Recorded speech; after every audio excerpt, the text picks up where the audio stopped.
Les gars, partir avec vous au voyage, c'est ultra gênant.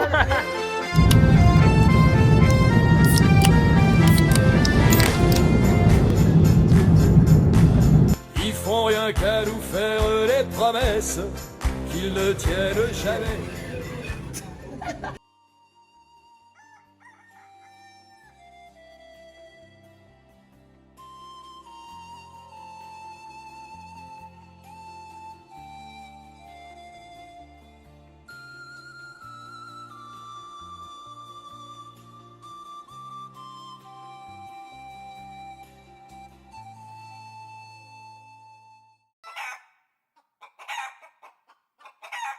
Eh oh. Eh oh.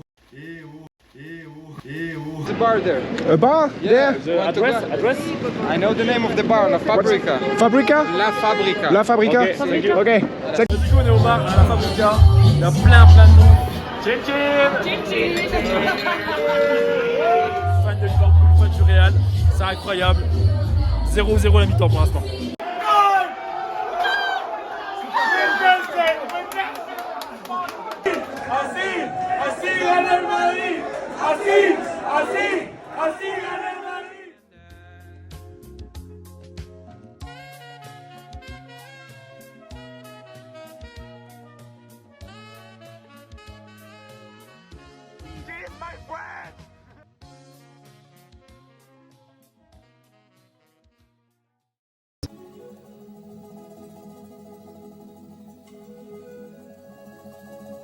On va monter à la montagne colorée des 7 couleurs. Du coup à 5200 mètres, il fait ressenti moins 10 là-bas. Et là il est 7 h, on s'est arrêté dans un petit village où on a déjeuné. Et voilà, on se retrouve là-bas.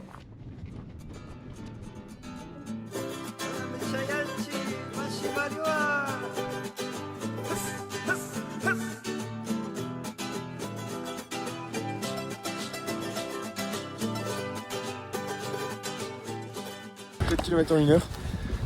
On a 500 mètres de dénivelé. C'est comme ça. On va au premier point d'observation. Si on se sent bien, si on n'a pas trop de problèmes, on peut voir pour aller plus haut. Sinon, on nous donne une bouteille d'oxygène et 2-3 remèdes. Et si ça va vraiment pas, bah, on descend. C'est à 100 mètres du premier au deuxième point d'observation. Et apparemment 100 mètres ça peut faire très mal quand même.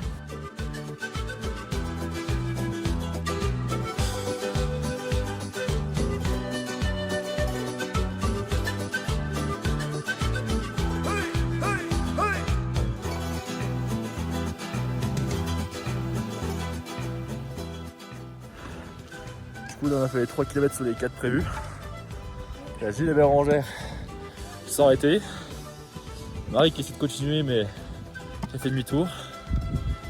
Et Wes Manu, tour là. Et Maxime.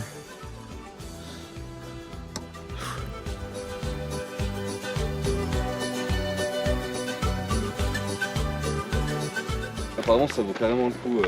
Là-haut? Ouais, la vallée rouge derrière, c'est impressionnant.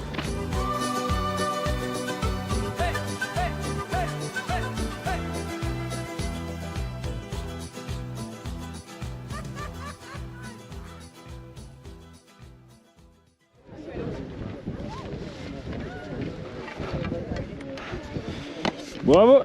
Putain, on l'a fait. On arrive au sommet. Ouais. 36 je crois. 5036. Ouais.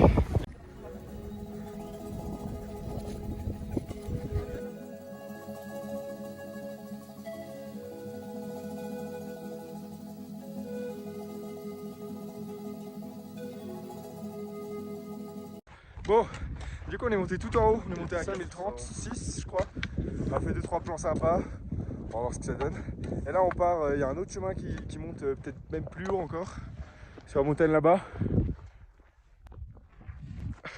Et on doit monter là-bas en 45 minutes, alors qu'on mon ami 1h30 pour l'autre.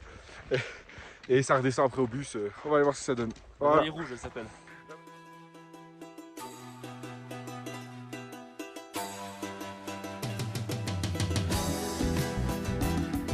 Ah là, oui. Ah ouais. Non, non, voilà. T'as vu là? Non mais t'as vu là? Magnifique. Non, non. Oh! Ok, no time, no time.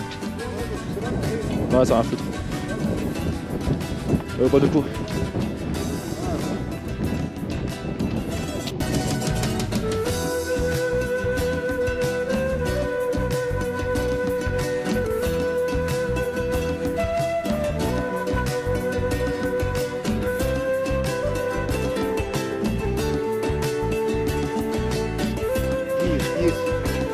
Follow? Follow?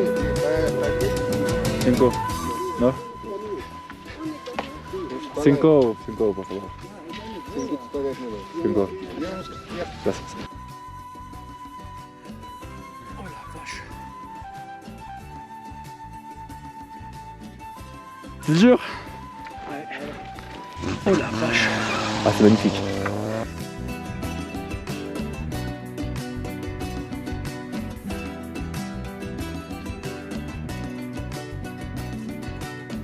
Vous savez, ce coup-ci, on est vraiment tout en haut. C'est compliqué d'être plus en haut. On a une vue à 360 tarés. Des neiges éternelles de ouf, juste là. Derrière nous, du coup, on a la vallée rouge dont on parlait. C'est pour ça qu'on est monté là. Et c'est trop bien. C'est trop bien.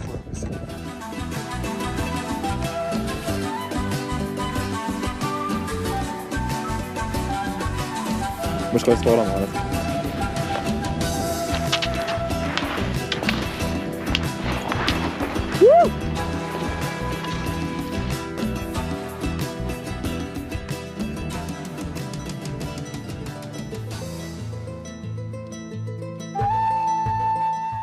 Ouais, bah, c'est la paix à carreau quoi. Le best. Ciao. Gracias.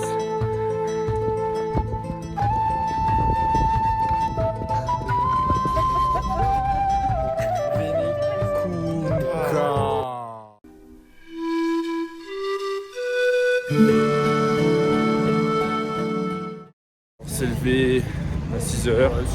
On a fait une petite soirée hier avec du coup dans l'hôtel, dans l'auberge de jeunesse. Avec pas mal de français. Pas mal de français, c'était super cool.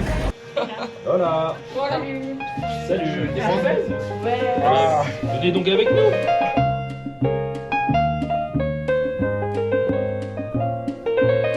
Light as a feather when I'm floating through, reading through the daily news, measuring the hurt within the golden rule. Centimeters of ether, I'm heating this. Carla, Mathilde, du coup on nous a demandé pour ce vlog de raconter une anecdote. Quoi de mieux que de raconter une bonne vieille anecdote de tourista? Donc on décide de les prendre un jus, parce qu'on nous a dit que les jus du Pérou avaient le goût du paradis. Et bref, on boit nos petits jus. L'estomac travaille. L'estomac travaille. Ce jus, soit il allait ressortir sous forme de vomi, soit on allait le chier quoi. Du coup c'était un peu la question, par où va ressortir le jus. Je l'ai très mal vécu. Le truc de l'Amérique latine, c'est un peu, tu manges un truc, tu te demandes un peu par où ça va ressortir quoi. Toujours. Et là, on va faire la vallée sacrée. Et tous les trucs qu'il y a à faire autour de Cusco, les sites historiques. Allez. Bye bye. Oh, bye bye. Oh. Du coup, là, on est à Chinchero. Et puis voilà quoi.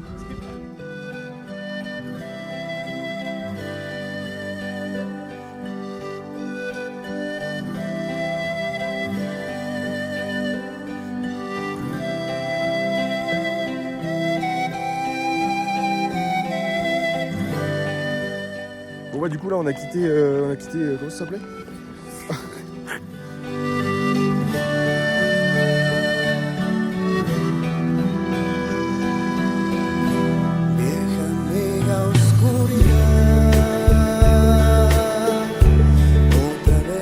On arrive à Moraï, le deuxième site de la journée. Du coup c'était carrément le laboratoire des Incas.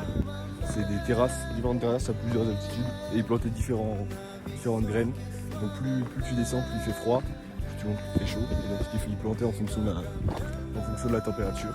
Et ça a été découvert dans les années 30 je crois. 1930. En 1930 ils ont pensé que c'était un amphithéâtre parce qu'ils ont découvert juste un petit morceau. Et c'est en fouillant parce que c'est gigantesque. Vous vous rendez pas compte mais c'est géant. Et du coup, ils ont pensé que c'était un amphithéâtre Inca. Et ils se sont rendus compte après que non, c'était fait pour cultiver des graines.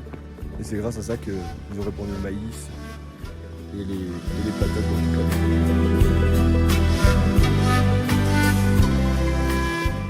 Bon, bah, on vient d'arriver au troisième spot, c'est les salineras de Malas. C'est 3000 bassins de sel qui sont dans une vallée.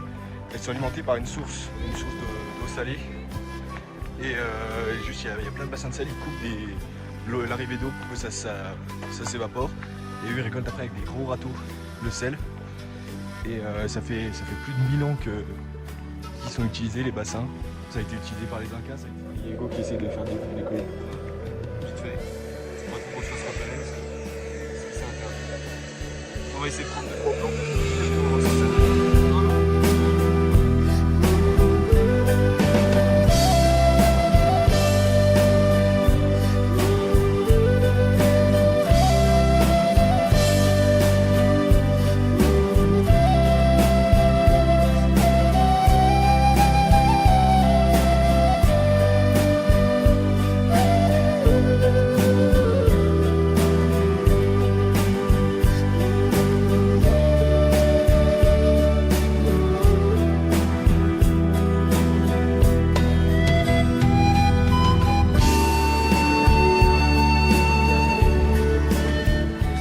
On arrive au 4e site. Il s'appelle Olian Tembo. Et là, on a déjà monté tout ça. Ouais, c'est encore la même chose. Ah, Gilles. Ouais, c'est vrai. On n'est pas encore mort. On n'est pas encore compté mort.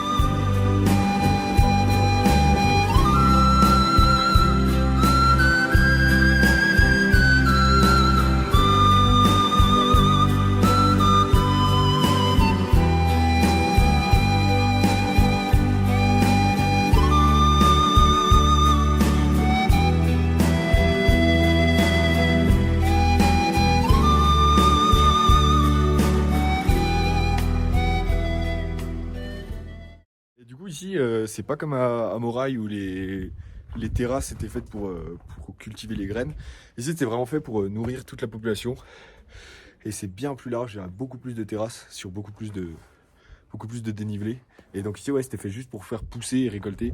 Alors qu'à Moraï, c'était pour habituer les graines et les envoyer après partout dans l'empire Inca. C'était une ville pour les ouvriers, ça se voit aux pierres, c'est beaucoup moins bien construit que les autres sites qu'on a été voir. Et c'est aussi ici, ils ont trouvé le plus vieux, le plus grand cimetière Inca.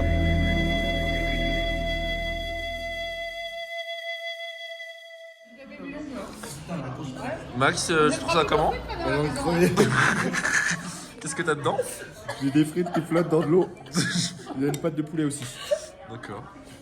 Bah, bon appétit. Hein. Fin de journée de Vallée Sacrée. Petit débrief. Et du coup, à voir qui a préféré quoi. Maxime, à toi. Alors, moi j'ai préféré Olan Taitambo. Déjà parce que je suis le seul à savoir le dire. Et parce que non, c'était super impressionnant. Alors moi aussi, Olay, moi aussi, Taitambo. alors nous deux en fait, Voilà. on a adoré. On sait qu'il y avait 800 marches. On a fait 800 marches, 400 aller, 400 en bas, c'était génial. Et puis on n'a même pas pu voir la jolie petite place qu'il y avait avant. Pourquoi? Parce qu'on s'est pas arrêté. Voilà. On est passé sur la place, mais on s'est pas arrêté. Voilà, Voilà, allez, à Manu. Manuelito. Alors, Marsa. Ouais, pas des mines de sel. Pareil, c'était du coup. Max, s'il te plaît, moi. Olan Taitambo. Ouais, pareil. Vraiment impressionné. Et du coup, j'ai hâte de voir le Machu Picchu parce que rien que ça m'a impressionné. Moi aussi, ouais. Non, Donc voilà. Bisous et à demain.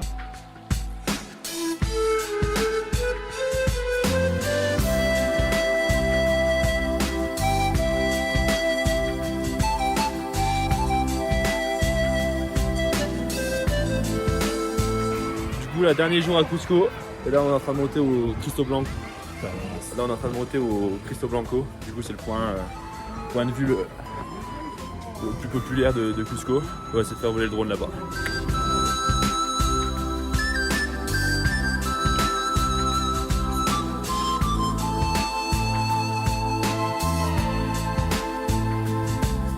On est arrivé en haut du Cristo Blanco. pas encore en fait. On y arrive.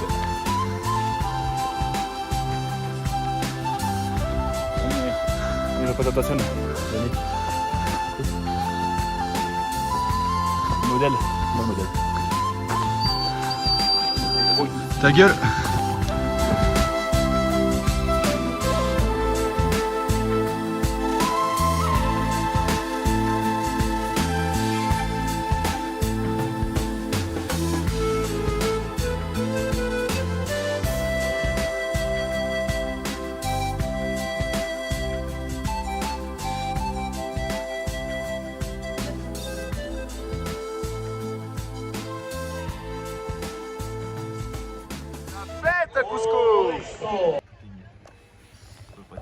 Allez, fini le travail, mon bonhomme.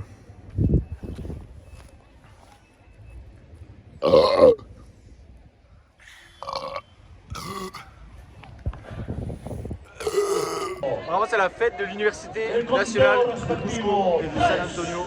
Il y a plein de monde sur la fête. Il y a des milliers de personnes dans les rues.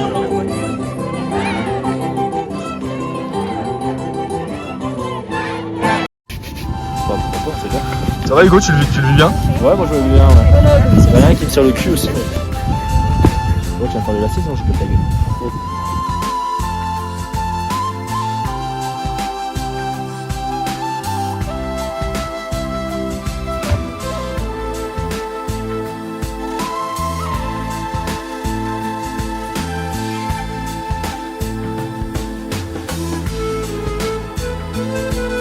Bien, soirée avant le départ au trek. On va aller bouffer dans un restaurant un peu plus cher. On va passer.